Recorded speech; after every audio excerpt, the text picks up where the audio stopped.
जो मूल निवासी यहाँ पे होंगे मैं नहीं कहता, लेकिन गांव में अभी भी देखिए संयुक्त परिवार होता है, उसमें तमाम अच्छाइयाँ हैं। किसी को कोई समस्या है, किसी को कष्ट है, एक दूसरे से मिलजुल करके कर लिए, कहीं से किसी को फाइनेंशियल कोई प्रॉब्लम है, फाइनेंशियल दिक्कतें दूर हो सकती हैं। तो लेकिन अलग अलग अकेले अकेले रहने पे ऐसा लोग कहते हैं कि बड़ा घाटा है, लेकिन नुकसान कुछ नहीं है, फ़ायदा कुछ नहीं है। तो अगर हम कह रहे हैं नुकसान नहीं है, फ़ायदा नहीं है, चलो हर आदमी अपने अपने तरीके से इंटरप्रेट करता है, क्या है। लेकिन मेरा ये मानना है कि यहाँ से जब हम लोग निकलते हैं तो अपनी चीज़ों को सहेज के रखना है, संभाल के रखना है।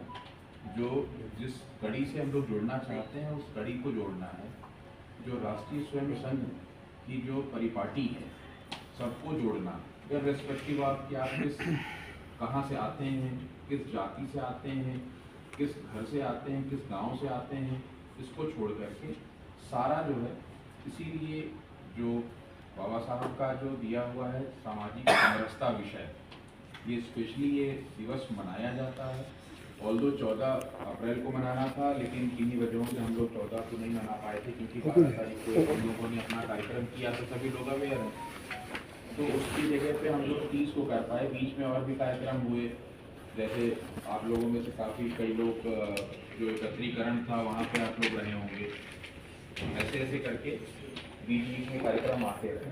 तो इस वजह से हम लोग 30 को कर पाए। आप लोगों में से कोई बताए कि उस कार्यक्रम से अच्छाई क्या थी, बुराई तो हम लोग सभी हो सकता है बता सकते हैं, अच्छाई क्या थी। राजेश जी आपसे सबसे बुराई जब हम किसी महापुरुष के जब हमें जन्मदिन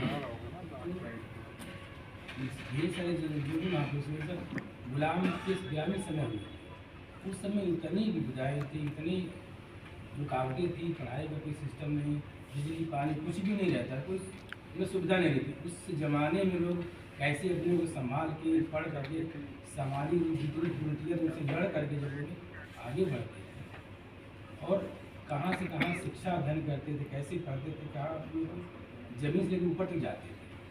ऐसी स्थिति में जब लोग आपस में जीवन जो पढ़ते हैं, लगता है कि हम लोग तो आज पता नहीं कहाँ से कहाँ उन्होंने कितना त्याग किया। हमें कुछ सीखने को मिलता है कि हम कितना उन्होंने त्याग किया और कितनी कुरीतियाँ सहते हुए आज उनके जीवन रहन सहन से हम कुछ सीखते हैं कि हम लोग कितने मतलब अभी भी कुरीतियाँ व्याप्त हैं, उन्हें कैसे दूर करें। इस विषय पे हम लोग बहुत सीखने की होती है। आज भी चूँकि शहरों में ऐसा भी आवाज़ नहीं होता है कि जब आप शहर छोड़ के जाइए तो लगता है कि सामान्य समस्या नहीं है, कैसे और हम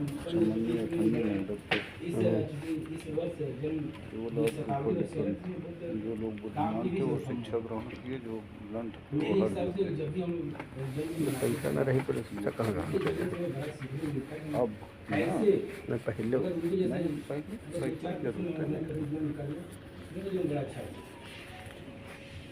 मेरे हिसाब से इतना इनसे सीखने।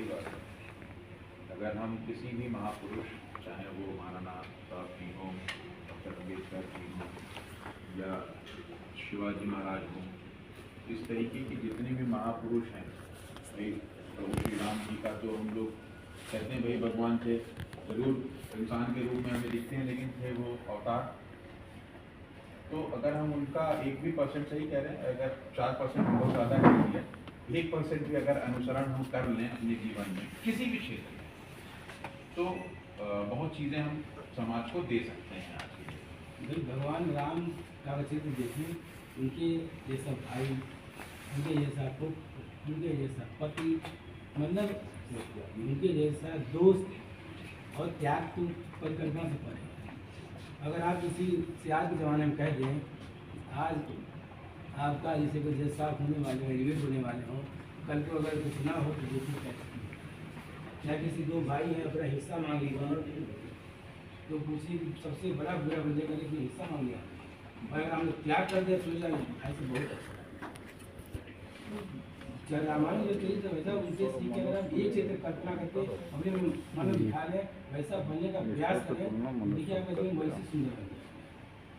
लेकिन त्याग आसान काम नहीं। कोई और? हाँ, जी वैसे बताएं। नहीं आप बोलिए। भैया वरिष्ठ नहीं खड़े से लगता है कि कुछ सजा मिली। सम्मानित साथियों और सभी मित्रों, प्रोग्राम तो बहुत बढ़िया था ही, उसमें तो कोई ज़्यादा इधर उधर करना नहीं, थोड़ी बहुत जो थी फाट वो कोई ज़्यादा प्रेजर नहीं थी। बस हम ये कहना चाहते थे सामाजिक समस्या वाला जो विषय रखा गया, सबसे पहले तो हम लोग जो डबल ग्रेजुएट सब चीज़ जानकारी है, समाज जो कमियाँ सबको जानकारी है, वो कहे चाहे कोई न कहे, ठीक है। और दूसरी बात, हमको सबसे ज़्यादा प्रेरणा इस बात की मिलती है, वो जिस क्लास जिस वर्ग से, हमसे इससे नहीं मतलब जात पर ज़्यादा हम मानते हैं ना, हमारा विश्वास मतलब हम वर्ग इसलिए मानते हैं कोई पिछड़ा है कोई अगड़ा, मतलब ये समाज जैसे मान आप ऊपर नीचे जो है, तो उन्होंने जिस स्तर में, हमने तो उनकी स्टोरी पढ़ा है और बड़ौदा हम गए भी हैं, ये विशेष बात है। जैसे हम प्रैक्टिकल करके भी हर चीज़ देखते हैं मतलब कैसे क्या, तो वहाँ पर जैसे जो हमने लोगों सुना ये जानकारी हमको मिली, तो बाबा साहब किस कैटेगरी में थे, किस उसमें थे, किस स्तर के मतलब उसमें रहते थे सोसाइटी में, किस फैमिली बिलोंग करते सब लोग पता है।